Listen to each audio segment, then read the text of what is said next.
ஈரானுடனான தற்போதைய போர் நிறுத்த ஒப்பந்தம் தொடர்பாக பேசிய அமெரிக்க பாதுகாப்பு செயலாளர் பீட் ஹெக்ஸத், களத்தில் ஏற்படும் எந்தவொரு குறிப்பிட்ட மோதலோ அல்லது பதற்றமோ போர் நிறுத்த ஒப்பந்தத்தை மீறிய செயலாக கருதப்படுமா என்பதை அதிபர் டொனால்ட் ட்ரம்ப் தனிப்பட்ட முறையில் ஆய்வு செய்து முடிவெடுப்பார் என்று தெரிவித்துள்ளார்.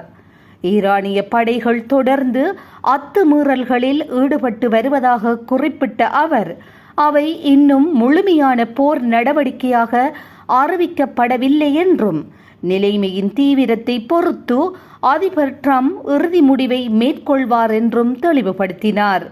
இந்த அறிவிப்பு மத்திய கிழக்கு விவகாரங்களில் அமெரிக்காவின் நேரடி தலையீட்டையும் அதிபரின் அதிகாரத்தையும் உறுதிப்படுத்தும் வகையில் அமைந்துள்ளது. இதுபோன்ற செய்திகளை உடனுக்குடன் துல்லியமாக நீங்கள் அறிந்து கொள்ள கல்ஃப் நியூஸின் தமிழினை சப்ஸ்கிரைப் செய்வதினூடாக அறிந்து கொள்ள முடியும்.